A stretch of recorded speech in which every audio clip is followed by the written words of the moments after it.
Buenos días.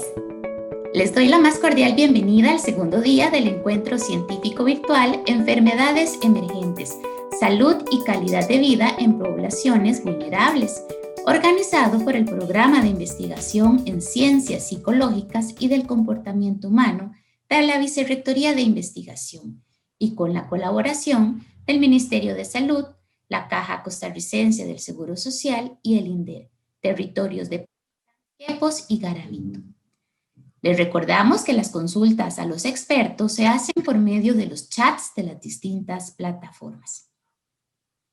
La primera ponencia del día de hoy se denomina Piloto Experimental de una trampa ecoamigable para mosquitos, posibles relaciones entre la flora y fauna en las viviendas y la incidencia de enfermedades causadas por arbovirus, dengue, zika y chikungunya, a cargo del doctor Harold Arias Lacler, coordinador del Laboratorio de Ecología Molecular de la Escuela de Ciencias Exactas y Naturales de la UNED. Sí, muy buen día. Muchísimas gracias por la oportunidad de permitirme compartir con ustedes un poco de las experiencias de investigación que estamos desarrollando. En este momento voy a cambiar el recurso que se está compartiendo en la pantalla.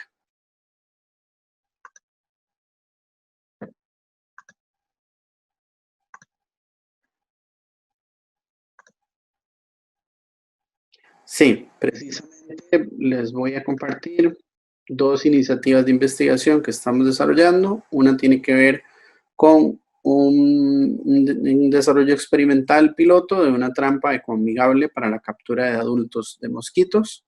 Y el segundo es una evaluación de posibles relaciones entre la flora y la fauna en la incidencia de enfermedades como el dengue, el zika y la chikungunya.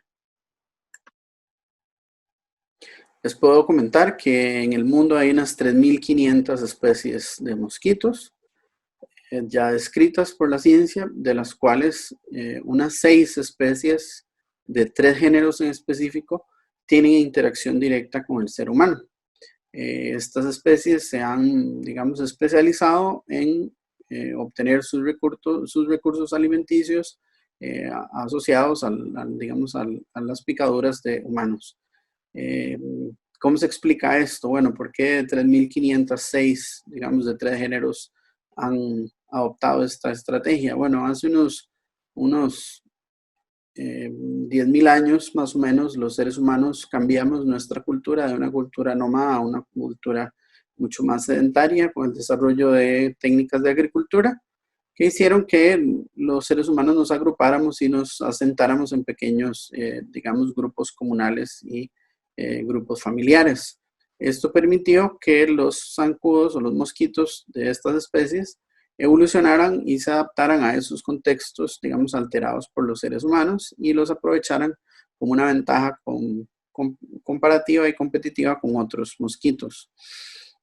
Vamos a hablar específicamente hoy de uno de los mosquitos que está en esa lista que interactúan con los seres humanos, que es el Aedes aegypti, que precisamente transmite las enfermedades del dengue, la chikungunya y la zika, que son 3 tipos de virus, de lo que se denomina arbovirus, que son virus transmitidos por artrópodos a los seres humanos, o que los llevan artrópodos. Y en el caso del dengue, es un flavivíride, de la familia Flaviviridae, igual que el zika, y la chikungunya es de la familia Tongaviridae. Estos virus, bueno, en particular el dengue, se ha diseminado por todo el mundo prácticamente, y este mapa lo que muestra es digamos, un mapa de calor de, digamos, de posibilidades de transmisión. En color rojo están un poco las zonas con mayor susceptibilidad a la transmisión del dengue, y en colores más azules están las zonas con menos probabilidad de transmisión de dengue. En los últimos 50 años se estima que la transmisión de dengue y que las personas que se infectan por dengue ha incrementado unas 30 órdenes de magnitud. Esto significa alrededor de cientos de millones de casos anuales alrededor del mundo. Esto es un problema de salud a nivel mundial, claramente. Esta gráfica lo que muestra es la evolución de casos de dengue entre el año 1999 al 2019 en Costa Rica. Como verán, es una gráfica, digamos, oscilante con picos y valles, con algunos casos, en algunos casos unos años muy dramáticos como el año 2005 o el año 2013 o incluso el año 2016. Y curiosamente, a partir del año 2019 vemos, digamos, un repunte o una tendencia al incremento en casos. A nivel mundial, digamos, los países recurren a una estrategia principal que es la de control químico para combatir los vectores o el vector del dengue. Sucede que esta estrategia conlleva, digamos, impactos ambientales, conlleva alteraciones en los ecosistemas y no necesariamente la estrategia o el resultado de la estrategia más efectiva, ¿verdad? O sea, los resultados en muchos países no han sido los mejores. Precisamente la Organización Mundial de la Salud plantea para la gestión integral del dengue una serie de áreas, digamos, de importancia o de factores de importancia, como lo es la epidemiología, el manejo integrado de vectores, la consideración del medio ambiente, la atención al paciente, el aspecto clínico, el desarrollo de pruebas de laboratorio y de detección de laboratorio, la comunicación social. Y precisamente las experiencias de investigación de las que les voy a hablar el día de hoy se circunscriben, digamos, al ámbito del manejo integrado de vectores y al medio ambiente. Y antes de hablarles de estas iniciativas, me gustaría comentar un poco algunos aspectos ecológicos de los mosquitos vectores. Precisamente el Aedes aegypti tiene dos ciclos de vida, uno que es el ciclo silvestre o enzootico, en donde el mosquito se desarrolla sin presencia del ser humano o con muy poca interacción o nula interacción con el ser humano. Los criaderos en el ambiente, digamos, en el estado silvestre son depósitos de agua naturales como rocas, bromelias, axilas de hojas, huecos en árboles, en donde las hembras del mosquito encuentran un ambiente propicio para depositar sus huevos y que las larvas se desarrollen en esos pequeños depósitos de agua. Después de un tiempo de desarrollo de las larvas, se da la metamorfosis y eclosionan los adultos. Digamos que y ellos buscarían una posible fuente de alimentación y volvería a ser el ciclo, ¿verdad? Se reproducen y continúan un ciclo, digamos, aislado del ser humano. El otro ciclo es un ciclo episótico, en el donde tenemos un ambiente alterado, digamos, o influenciado por el ser humano.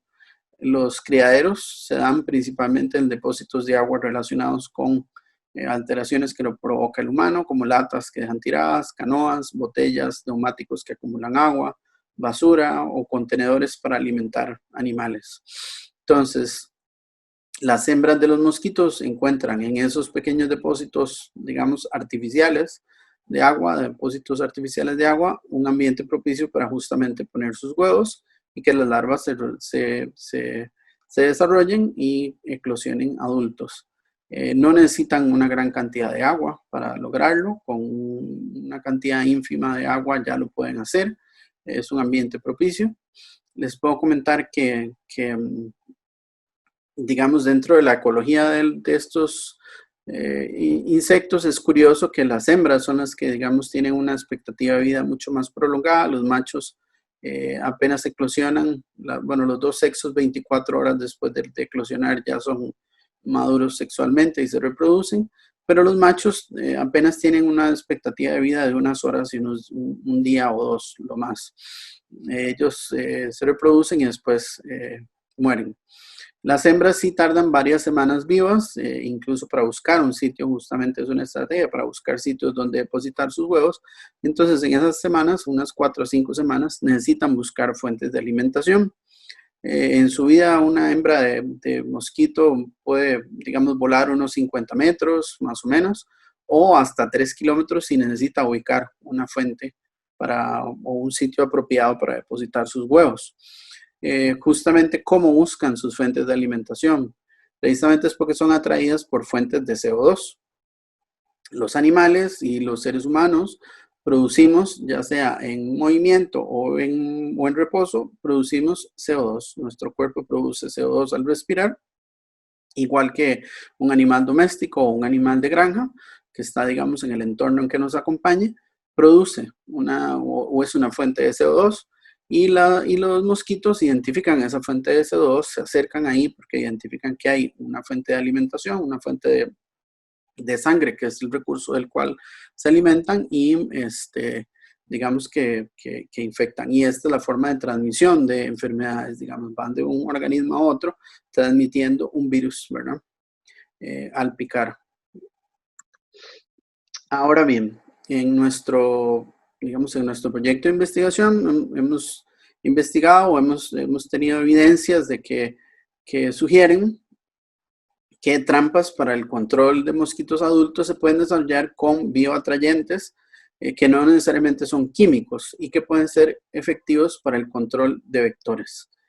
Justamente por eso planteamos en una de nuestras iniciativas el desarrollo de un experimento con una trampa ecoamigable de bajo costo, de construcción sencilla y de materiales reutilizables, precisamente para probar si podíamos desarrollar ese bioatrayente sin necesidad de un químico. Por otra parte, en otras investigaciones se sugiere que existen algunas condiciones ambientales y ecológicas que se pueden vincular como factores que conducen o influyen la incidencia de enfermedades transmitidas por Aedes y Anófeles. Y precisamente para investigar esto, planteamos una evaluación de la influencia de posibles factores ambientales como, digamos, la disponibilidad de criaderos, de reservorios animales alternativos, como podrían ser animales de compañía o domésticos y animales de granja, la diversidad de flora y de fauna en casas de personas contagiadas por estos arbovirus y ver cómo estos factores podrían alterar la proporción, digamos, o afectar la proporción de personas infectadas por estas enfermedades. Muy bien, en la primera iniciativa de investigación desarrollamos un estudio experimental cuantitativo de tipo exploratorio y le llamo piloto porque es digamos, es una experiencia inicial para evaluar algunos resultados iniciales.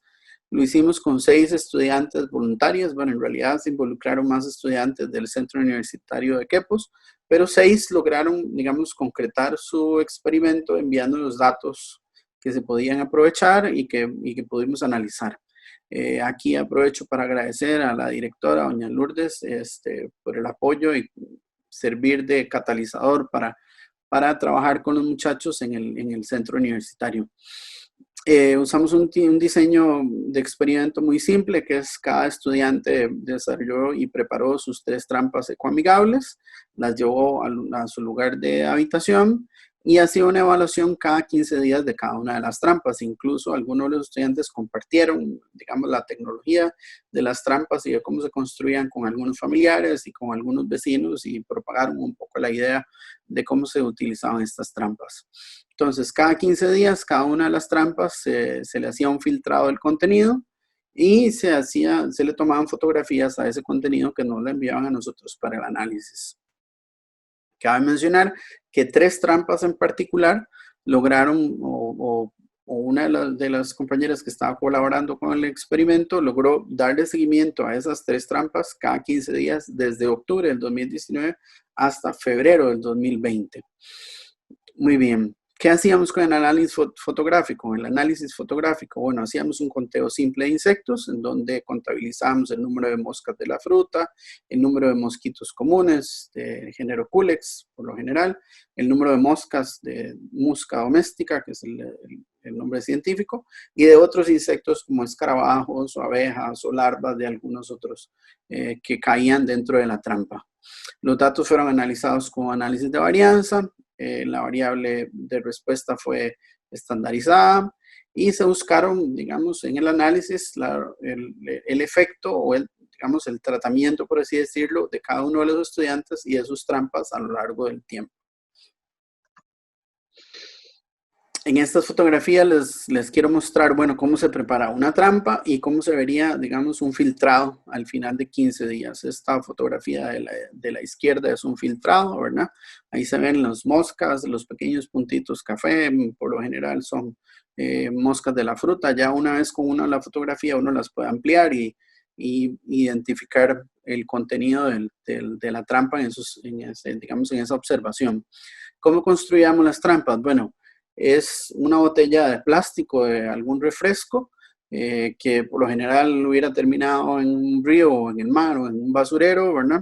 En este caso le estamos dando una utilidad adicional, se cortan a 3/4 y en la base de la botella se incluye o se adiciona 1 gramo de levadura, 200 gramos de agua tibia, que es más o menos un vaso, y 50 gramos de azúcar, que son un par de cucharadas. Se prepara esto, a la tapa, digamos, o al pico de la botella se queda invertido y se deja que la levadura empiece a generar una reacción con el agua y el azúcar.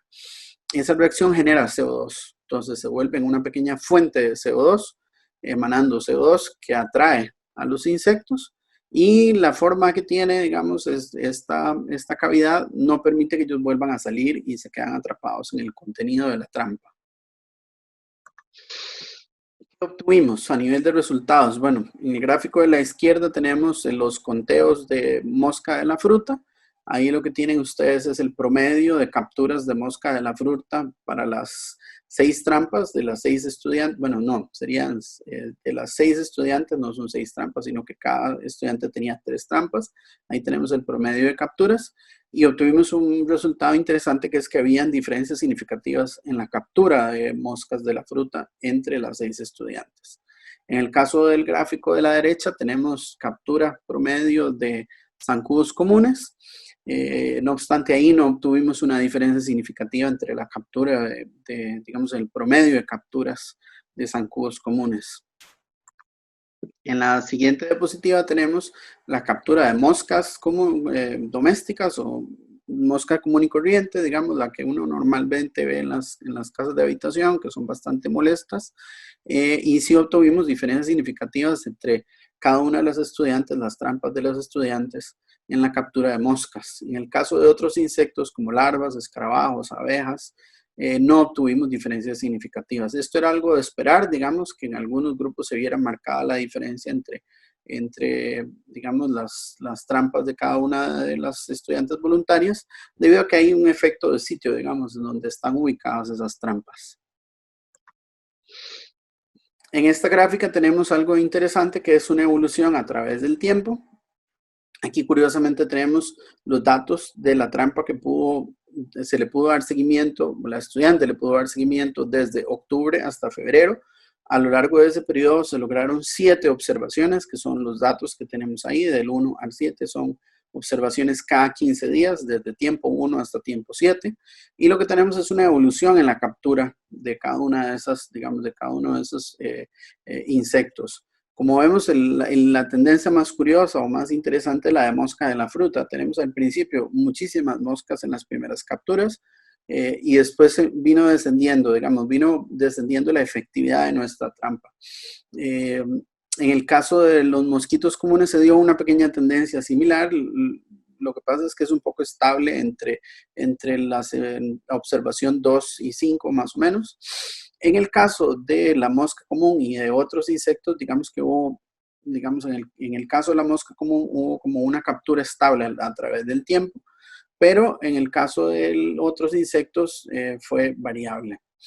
¿Qué sigue a partir de ahora? Bueno, seguir los protocolos que utiliza la Organización Mundial de la Salud para evaluar la eficiencia de trampas. La Organización Mundial de la Salud clasifica las trampas para vectores en 2 tipos, las que son de captura y liberación, que normalmente tienen un insecticida o algún tipo digamos, de factor que genera fenescencia en el adulto que entró a la trampa y salió, y las otras son las trampas de captura y muerte.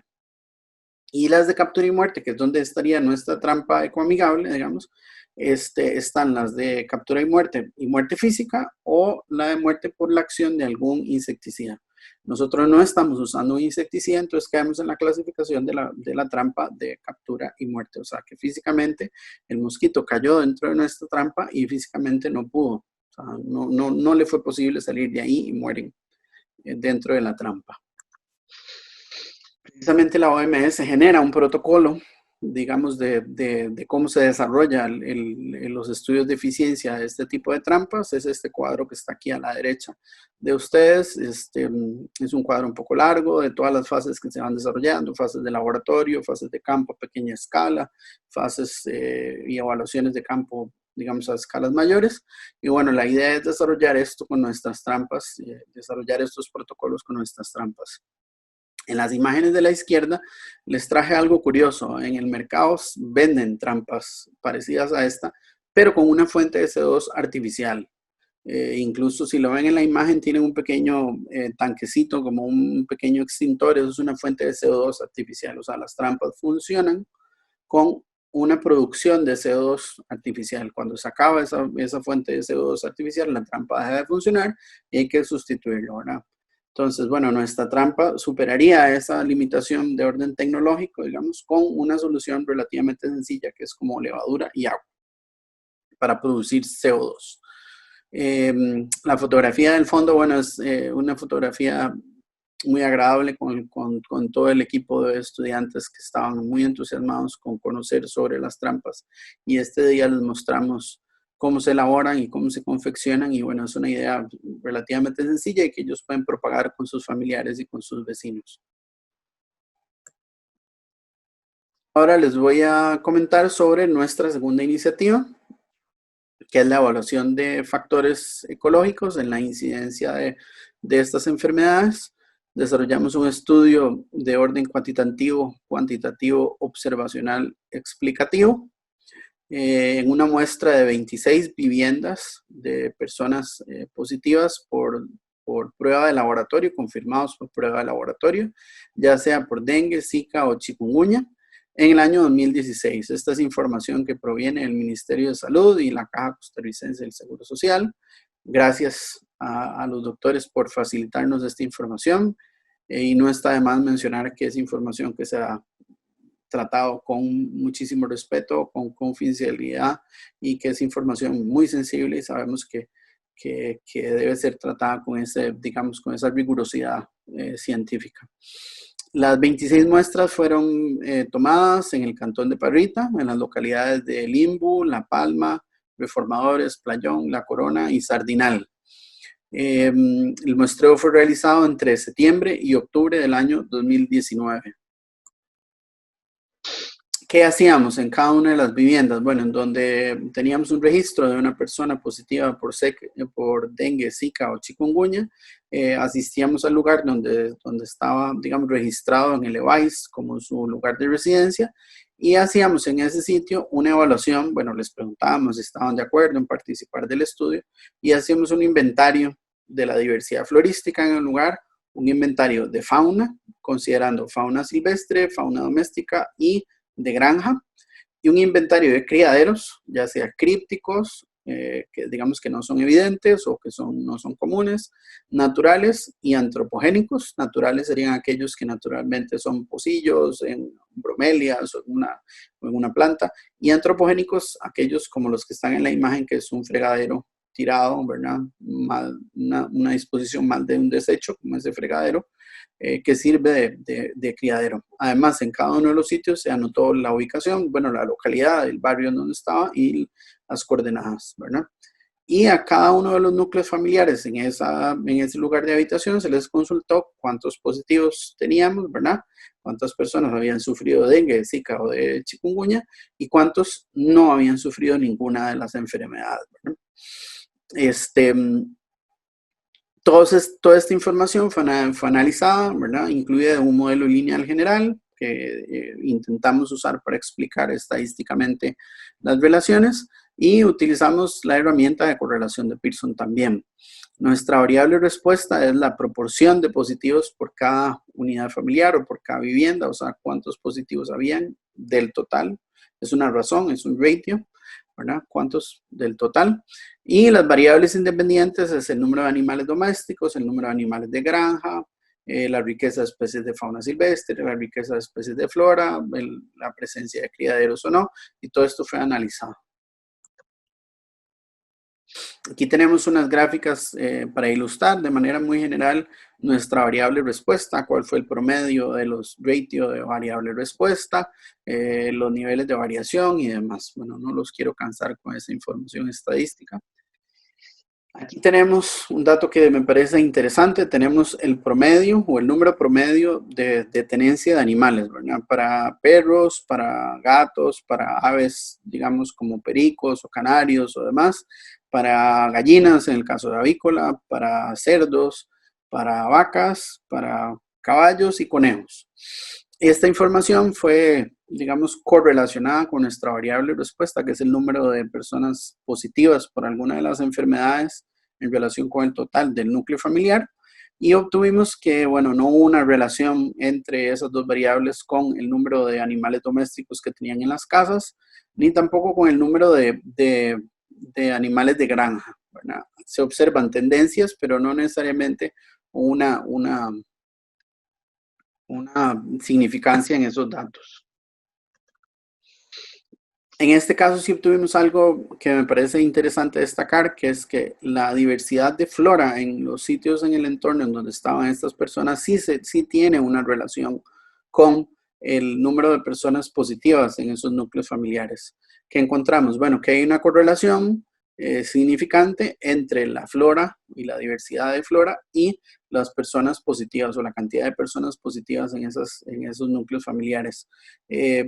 Entre menos diversidad de flora tengamos en los sitios, hay un mayor índice de positividad en esos núcleos familiares. Es curioso. Entre mayor diversidad de flora tenemos menores índices de positividad.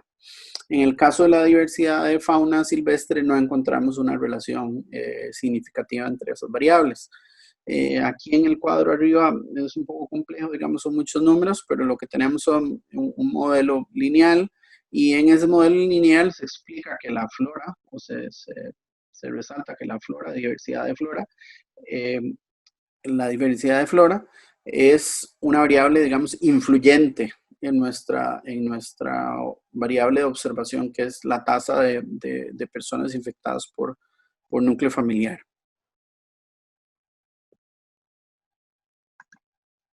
Muy bien. Ahora, ¿qué perspectivas tiene este estudio? Bueno, traje un collage de fotografías para hablar un poco de qué perspectivas tiene nuestra investigación.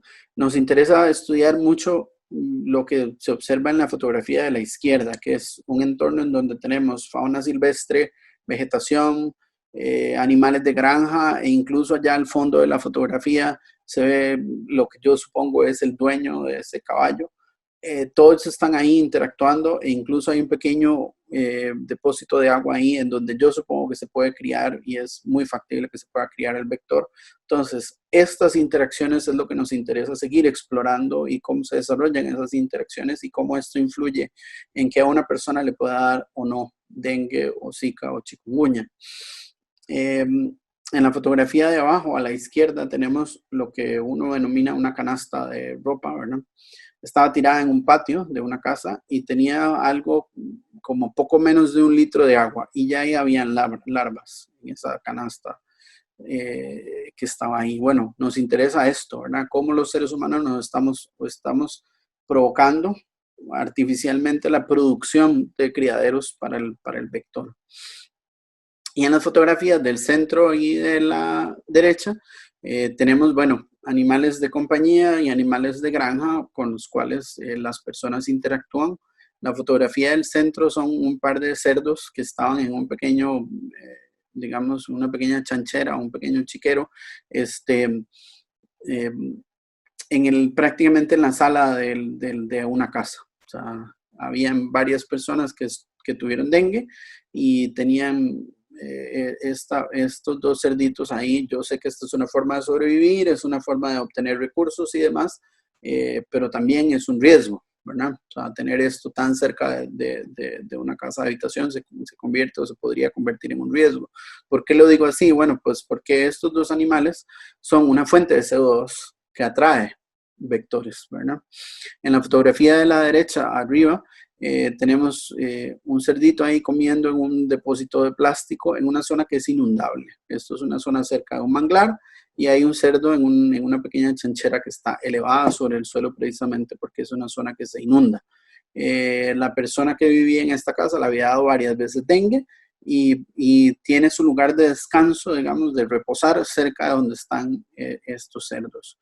Y finalmente ahí hay 3 compañeros muy fieles viendo a su amo, los 3 perritos que están ahí observando al dueño de la casa, en una casa en donde había una señora que le había dado de nuevo 3 veces, o sea, ha tenido ha tenido 3 tipos de dengue en su vida. No digo que sea culpa de los perros, pero uno dice, bueno, si tienes una fuente de CO2 que está atrayendo mosquitos, está atrayendo vectores o podría estar atrayendo vectores, es un tema que hay que poner atención. Y la idea de nuestro proyecto es, bueno, investigar y profundizar sobre el conocimiento de estas interacciones. Justamente esa es mi conclusión. Necesitamos seguir profundizando nuestro conocimiento ecológico sobre las interacciones entre el vector, ¿verdad?, el entorno en el que está y el ser humano. Y en medio de eso, digamos, de esas interacciones, poder entender mejor la complejidad y la heterogeneidad de los procesos que se involucran o que se relacionan con la transmisión de enfermedades como el dengue, el Zika y la chikungunya, que están mediados precisamente por estos mosquitos vectores. Agradecerles por la oportunidad de permitir hablarles un poco de las iniciativas que desarrollamos y ahí les dejo mi información de contacto por si en algún momento desean más información. Muchísimas gracias y hasta luego.